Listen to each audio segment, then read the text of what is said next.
नमस्कार दोस्तों and I welcome you to Deep concept. आज के लेक्चर में हम लोग चर्चा करेंगे तमिलनाडु के द्वारा बैन किए गए ऑनलाइन गेमिंग एंड गैम्बलिंग के बारे में।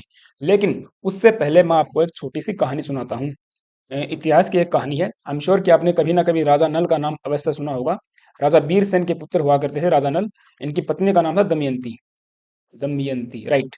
अच्छा, हुआ क्या कि इनके जो पिता थे, इन्होंने राजपाट है इनके साम्राज्य किसको दे दिया? राजा नल को दे दिया। इनके एक भाई थे जिनका नाम बताया जाता है पुष्कर। और इन पुष्कर को इन्होंने क्या किया, 5 गांव, केवल पुष्कर को 5 गांव दिए और पूरा साम्राज्य किसको दिया? राजा नल को दिया। अब होता यह है कि जो कलयुग होता है, कलयुग राजा पुष्कर के पास आता है, बोलता है कि भाई ऐसा देख, तेरी तो कोई इज्जत ही नहीं है। तेरे पिता ने पूरा साम्राज्य राजा नल को दे दिया और तुम्हें केवल और केवल 5 गांव दिए हैं, इसका मतलब आपकी इज्जत में कमी आई है। तो क्या किया जाए? किया जाए ये कि नल के साथ में जुआ खेला जाए, क्योंकि ऐसा बताया जाता है राजा नल जो थे, जुए के बहुत ही माहिर खिलाड़ी हुआ करते थे। ठीक है भाई। अब पुष्कर ने कहा नहीं यार, वो बहुत ज्यादा क्या है, एक प्रकार से माहिर खिलाड़ी है, मेरे को हरा देगा, ये 5 गांव मिले हैं, ये भी हाथ से जाएंगे। लेकिन जो कलयुग होता है, वो कहता कि नहीं, मुझे नल से बदला लेना है। इनकी कोई पुरानी रंजिश थी यहाँ पे। रंजिश तो क्या थी, जो दमयंती की शादी हुई थी ना, और जो ये कलयुग है, ये दमयंती को शादी करने के लिए गए थे स्वयंवर में, लेकिन इन्होंने शादी किससे की थी? राजा नल से की थी। इसी बात का मतलब बदला लेने के लिए यहाँ पे कलयुग ने बताया जाता कि राजा नल के साथ जुआ खेला। एक्चुअली में मोहरा तो ये पुष्कर था, जुआ तो कलयुग ने ही खेला था। ठीक है। तो पुष्कर ने फिर जुआ खेला राजा नल के साथ। ऐसा बताया जाता है कि 16 दिन तक ये जुआ चला, ये खेल चला, द्वित क्रीड़ा जिसको बोलते हैं आप। इस क्रीड़ा के अंदर, इस खेल के अंदर राजा नल अपना सब कुछ हार जाते हैं। सब कुछ का मतलब ऐसी स्थिति आ जाती है एक दिन कि अपनी साड़ी की, अपनी पत्नी की साड़ी, आधी साड़ी काट कर वो क्या करते हैं, अपने तन को छुपाते हैं। समझे? यानी कि राजा नल के पास पहनने तक कपड़े भी नहीं बचे थे। जंगल के अंदर एक ऐसी परिस्थिति आई कि उन्होंने अपनी पत्नी की आधी साड़ी काटी और अपने तन को ढका। इस प्रकार से अगर आप देखोगे, इस कहानी से सीख ये मिलती है कि ये जो ऑनलाइन गेमिंग है या फिर ये जुआ जैसा जो खेल है, ये सबसे खराब है। इतिहास भी गवाह है कि जिस किसी ने भी जुआ खेला है उसका सर्वनाश ही हुआ है, उसका अच्छा नहीं हुआ है। या फिर आप महाभारत की बात कर लीजिए, पांडवों ने क्या किया था? अरे, जुआ ही तो खेला था। और वो सब देखिए फिर आप, 16 जनपद इसके अंदर मतलब मारे गए थे। ठीक है, कितनी अक्षौणी सेना इसके अंदर मारी गई थी, ये सब पता है आपको महाभारत के बारे में। तो ये राजा नल की कहानी मैंने इसीलिए सुनाई क्योंकि सरकार के द्वारा जो ये कदम उठाया गया है, मैं इसको बिल्कुल सराहनीय मानता हूँ।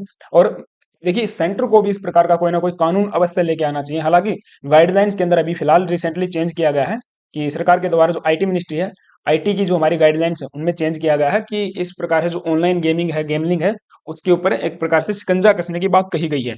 लेकिन तमिलनाडु सरकार के द्वारा ये वाला कदम उठाकर बहुत ही अच्छा काम किया गया है। ये एक एक्ट बना दिया इन्होंने।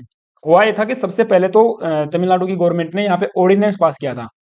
ऑर्डिनेंस का गैजेट नोटिफिकेशन 3 अक्टूबर को आया था, 2022 को। लेकिन उसके बाद 19 अक्टूबर को इन्होंने क्या किया, एक बिल ही लेके आ गए असेंबली के अंदर। बिल को पास किया, गवर्नर को भेज दिया। यहाँ के गवर्नर है आर एन रवि कुमार, ठीक है, उनके पास भेज दिया। लेकिन इन्होंने इसको वापस भेज दिया एक प्रकार, क्योंकि गवर्नर के पास पावर होती है किसी भी बिल को वापस भेजने के लिए। इन्होंने वापस भेज दिया कि भाई आप इसके ऊपर पुनर्विचार कीजिए। लेकिन सरकार ने वैसा का वैसा, यानी कि असेंबली ने वैसा का वैसा फिर से भेज दिया, कुछ चेंजमेंट करके। तो इस प्रकार दूसरी बार जब जाता है कोई भी बिल, तो गवर्नर को उसके ऊपर साइन करने ही पड़ते हैं। और इन्होंने साइन किए, अब ये एक्ट बन गया है। ठीक है। Bill banning the online gambling get Tamil Nadu governance nod despite centre's new gaming rules. यानी कि सेंटर के द्वारा भी नए जो रूल है वो लेके आए गए हैं, और उसके बावजूद भी ये नया एक्ट इनके द्वारा पास कर दिया गया है। तो ये कहानी है। एक न्यूज और आप देख पाओगे इसके ऊपर कि 10 लाख रुपए का फाइन या 3 साल की जेल, या फिर दोनों हो सकते हैं। हम बात करेंगे खेलने वाले के ऊपर कितना है और खिलाने वाले के ऊपर कितना है। तो ये चीज है। आप सभी से रिक्वेस्ट है, छोटी सी रिक्वेस्ट है, बिल्कुल हम्बल रिक्वेस्ट है, प्लीज एक सब्सक्राइब कर लेना और एक लाइक कर देना वीडियो को। अब ये न्यूज मैंने आपको बता दी, तमिलनाडु के जो गवर्नर है RN रवि कुमार, इनके द्वारा बिल के ऊपर एसेंट दे दिया गया है। दैट इज, ये बिल क्या बन गया है? एक्ट बन गया है। इस बिल का नाम आप यहाँ पे देख पाओगे, Tamil Nadu prohibition of online gaming and the regulation of the online games bill. ठीक है। तो ये चीज है। अब इसमें क्या क्या बैन हुआ है देखिए, एक तो एडवर्टाइजमेंट, आप एडवर्टाइजमेंट नहीं कर पाओगे किसी भी ऑनलाइन गेमिंग या गैमलिंग का जो प्रमोट करता है इस चीज को। दूसरा, आप खेल भी नहीं पाओगे। यानी कि जो गेम्स ऑफ चांस करके बोलते हैं हम लोग, game of chance with money. जैसे कि ये वही गेम है जिसके अंदर पैसा लगा के पैसा जीता जाता है। पैसा लगाओ और पैसा जीतो। अब ये वाला जो ड्रीम इलेवन वगैरह है, ये सब क्या है? ये ऑनलाइन गेमिंग है, गैमलिंग ही है ये, और क्या है? ऑनलाइन जुआ ही तो है। बहुत सारे पैसा इसके अंदर हार जाते हैं, बहुत सारे पैसा जीत जाते हैं, तो वो चीज है ना, इसके ऊपर बैन बिल्कुल अवश्य लगाया जाना चाहिए। और इसके ऊपर आप पैसा पैसे के नहीं, कोई स्टेक लगाकर भी आप नहीं खेल पाओगे, तो ये सब चीजें प्रोहिबिटेड कर दी गई इन द स्टेट, राइट। अब जैसे कि इन्होंने स्पेसिफिकली बताया है, जो गेम ऑफ चांसेस हैं जैसे कि रमी है, पोकर है, वो तीन पत्ती वगैरह, ये बहुत सारे गेम होते हैं, हमको तो नाम भी नहीं आते, ठीक है।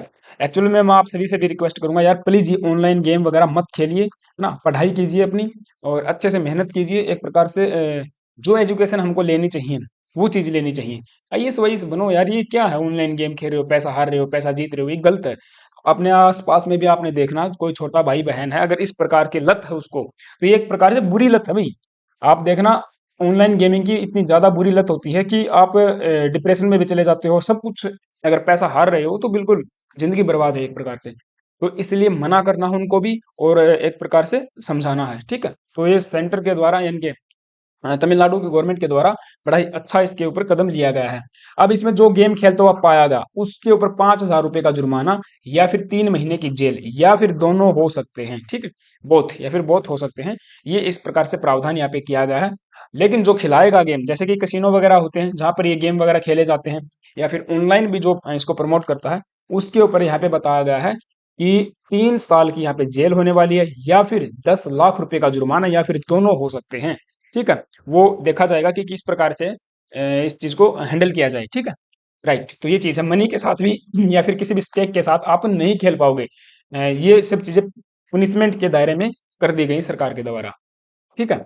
अब ऐसा किया क्यों गया है, तो देखिए, एक छोटी सी मैंने शुरुआत में आपको कहानी बताई, यानी कि जिंदगी एक प्रकार से बर्बाद हो जाती है। यहाँ पे सेवरल इंसिडेंट हमको देखने को मिले कि लोगों ने अपनी यहाँ पे लाइफ गंवा दी, लोगों ने यहाँ पे सुसाइड कर लिया, क्योंकि डेट ट्रैप में इसे डेट ट्रैप में बस फंस गए थे, अपना पैसा हार गए थे, एक प्रकार से कर्जा हो गया सर के ऊपर, है ना, पैसा ले लिया, पैसा हार गए।